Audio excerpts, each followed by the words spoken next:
Okay, welcome back to One Piece Anime Review. I believe I'm on episode, I think it's like 131, I think it is.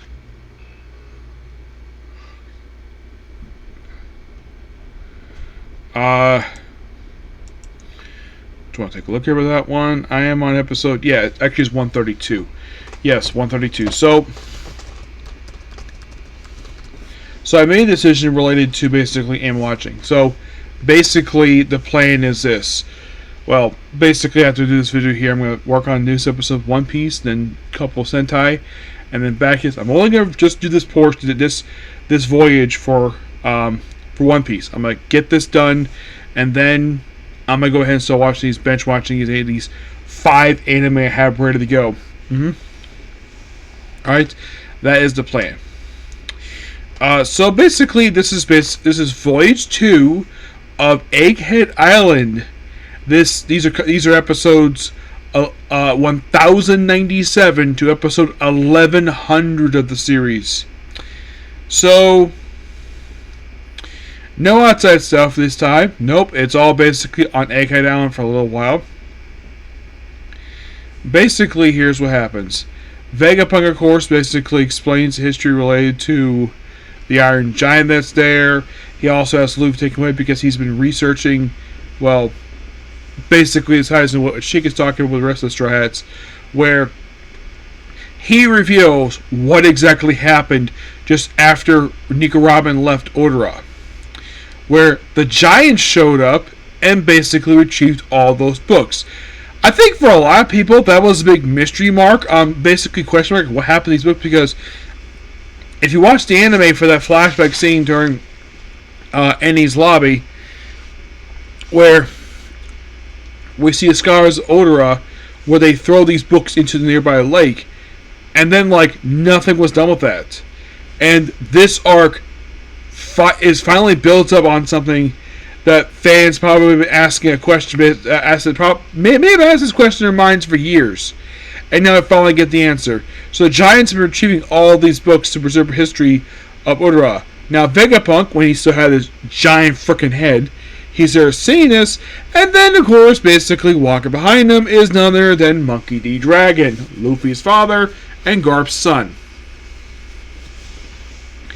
Yep, so he did chat for a bit, and Sheikah of course is revealing this because of course he has access to Vegapunk's memories, because Vegapunk explains basically for his 6 copies, they're technically all him, even though that 3 of them are different genders, where basically that they had the Punk records, and that technically his brain, they had to chop it off because it got so big, so he just chopped off the top of his head, put an apple there, and the apple serves as antenna. So basically Luffy gives the nickname of Apple Man. Which, of course, Vegapunk does. I don't think he minds being called out by Luffy. I mean, Santamaro, who does pop up in episode 100, which, by the way, this was actually the first time he's actually appeared in this series since Return to Sabaody. That was officially the last time he was ever seen in the show. Yes, I'll get back to him. So, and of course, explain about this giant where apparently attacked. The Iron Giant were attacked the marriage wall 200 years into the series. Great history here, basically explaining that. Also, the beam thing that Bonnie was using, yeah, attracted bugs, so she got knocked unconscious. Like, what makes it I need to give her or something? Yeah.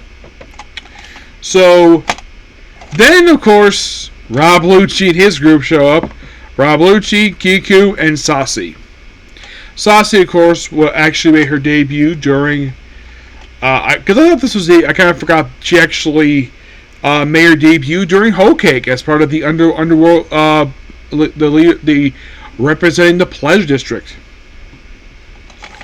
But she didn't do much there. They of course, I think Morgan's revealed he should actually work for the government. And here it's shown that she's part of CP0. They reveal a little bit later or earlier this. So she wears the mask thing, and they request basically the dock. Of course, they're here for a completely different mission. Of course, they're here for 2 things. Number 1, they're here to kill Vegapunk. And 2, they're here looking for missing agents from CP5 and CP8. because ships, basically agents have been disappearing for the past 2 months when they go to this island for some weird reason. The reasons were later on of who was behind that, and well, I'll get to that later on. So they're also here officially to return S. Bear. So because of the fact that Cutting Stick acts as an island, so they use S. Bear to transport basically CP0 and the other CP agents straight to the island itself, causing a big uproar. Yep.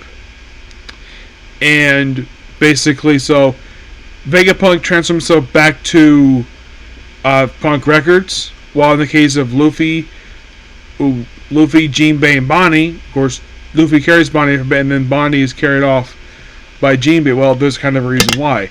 Because Atlas, not happy with the fact that basically CP016 was trespassers, she proceeds to do her big punch, waving. Of course, you have Rob Lucci punches, basically gives a special punch, basically injuring her. And Luffy upset, so he proceeds to pick a fight with Rob Lucci, a man he beat years ago. And I'm sure Rob Lucci is probably willing to fight him because he really wants payback for that defeat that Luffy handed to him. Yeah, and they proceed to fight, and of course Lucci's like, well, what's up with that farm on your wanted poster? He's like the second person to ask that. First it's Bonnie, and then he transforms. Everybody's shocked to see his transformation. And then, of course, Vegapunk reveals that's Nika. Yeah, the whole warrior liberation thing. Yep, and everybody's seeing all this. So, and of course, he punches Rob Lucci, and of course, Lucci has his waking form, which is simply his regular cat form he had back in Eni's lobby, plus with the same, like, I don't know, whatever that thing is, maybe Evolution Hockey or whatever, similar to Luffy has, and they begin their fight. So Jinbei carries Atlas, and Chopper carries Bonnie to the rocket car, wherever it is, and as Tomorrow shows up as Hawk, as Snake, and as Shark, which are the clones of Jinbei, Boa Hancock, and Hawkeye Mihawk.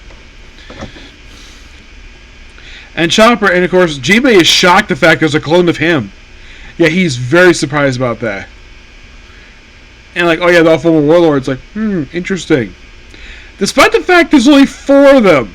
Yes, because S. Bear is a clone of Batam Akuma. S. Shark is a clone of Jinbei. S. Hawk is, well, basically a clone of Hawkeye Mihawk. And S. Snake, obviously, is a clone of Boa Hancock. So, at first, basically, the Seraphim, basically, it's like, yeah, they get orders to attack Sentomaru, who's on the side of Vegapunk. But then, of course, Sentomaru overrides the orders and basically, well, tells S-Bear to attack the CP agents, which he does. And, of course, they explain the basically the structure of the pacifistas. The highest authority is the 5 elder idiots. Then it's Vegapunk, and then Sentomaru, and then it's CP0. And of course, Rob Lucci takes out Sentomaru in his return, and of course, Luffy identifies as Axe. And of course, basically, well, they're here for that. Otherwise, though, great 4 episodes. Love this stuff.